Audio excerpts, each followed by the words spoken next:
Windows 10 Home? What the? Come on, let's get rid of that Windows Home. Let's get some Windows Pro. Copy and paste my code from the description. You can also get Office 2019. Just paste my code. Woof. It's Windows Pro time. Righto, tally-o there, champs. Now, let's have a look at this Pixel 3a XL. Well, just released today, actually. Could get it in Australia today. I think it's like $700 in Australia. US starts at $400, I think, for the small version. So, yeah. So, I will be comparing it to the P30 and the iPhone XR. So, stay tuned for that. Make sure you subscribe for that. And, yeah, I guess this is Huawei's sort of cheaper version as well. But let's unbox it and have a look. This is the box, of course. There you can see, oh, look how stylish that is. Oh, actually a nice photo there. So yeah, put it next to that rock, scratch it up. That'll be nice. But yeah, the photo looks good. Let's have a look here on the front. There you can see, nice orange button. I got the white one, which is sort of like a pinkish white, I believe. So yeah. Now, in Google's last earnings, we'll just take these off. In Google's last earnings, they said the Pixel wasn't selling that well. And they blamed Verizon or something. No. Here, Google, I'll tell you why the Pixel doesn't sell. It's not because it's not a good phone, because it is a great phone. It's one of the best phones out there. So there's the box, blah, blah, blah. Here's the phone itself. Nice. We'll just put that aside for a sec. What else do you get? Tray there. Yeah, some literature. What do we got here? Did I just say got? I watch too much YouTube. What do we have here? Yes, you have the SIM ejector tray and some... Oh, you get a Google sticker. Oh, hello. That's nice. Nice Google sticker, SIM tray ejector in there. We have in here, yep, USB Type A to C adapter and a USB-C cable. Wow, that's cool. You get headphones because this does have a headphone jack. It'd be interesting to see the quality of these headphones. We'll have a quick look at them. Never used to get headphones with Pixels, did you?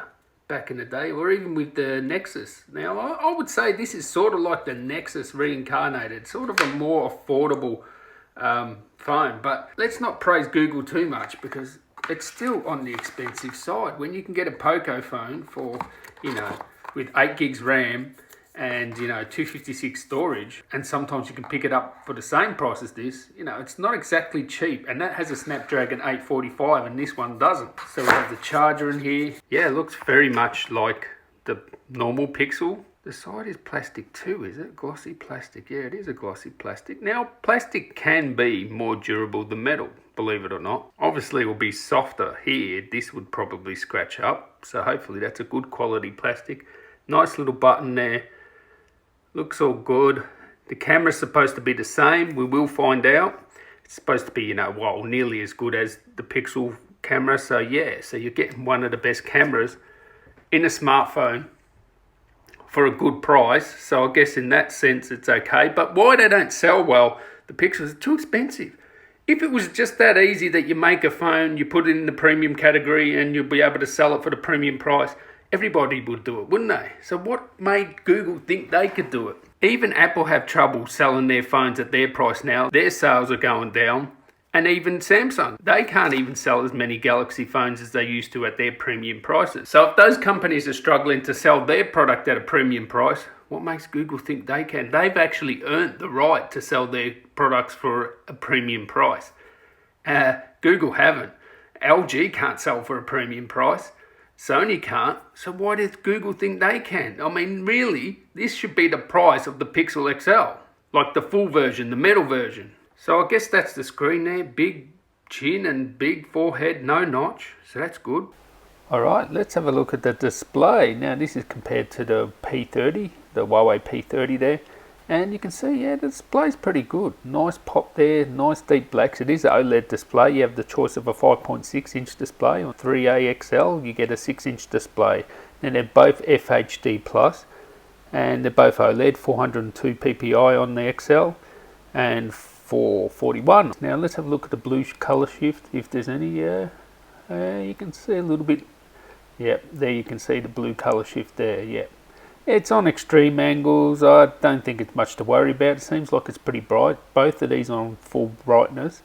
So I have no complaints. If you look at the bottom, yeah, it does look that plastic, glossy plastic. It sort of looks a little bit cheap there compared to, you know, obviously the premium phones. No Wi-Fi 6 either, so yeah, a bit disappointed there, but what do you expect? It is a budget phone. You don't expect Wi-Fi 6. So obviously it comes with Android Pie 9.0. 3 years security updates, which, you know, the iPhone get up to 5. So yeah, that's not very good. Qualcomm Snapdragon, yeah, 670. I don't have any problems with that. It'll be fast enough. Don't worry about that. 4 gigs RAM. Stereo speakers. Wi-Fi. No Wi-Fi 6. That's no good. No 60 frames per second, as you can see, compared to this Huawei. Pretty good display, I would say. Yeah, so no Wi-Fi 6 and no 60 frames per second 4K. So some sort of interesting omissions there. 3000 milliamp hour battery in the small one, and the XL has a 3700 milliamp hour battery. So yeah, 18 watt charger as well. So we will test this compared to the other phones, so make sure you stay tuned for that. Catch you in the next one, guys. Tally ho.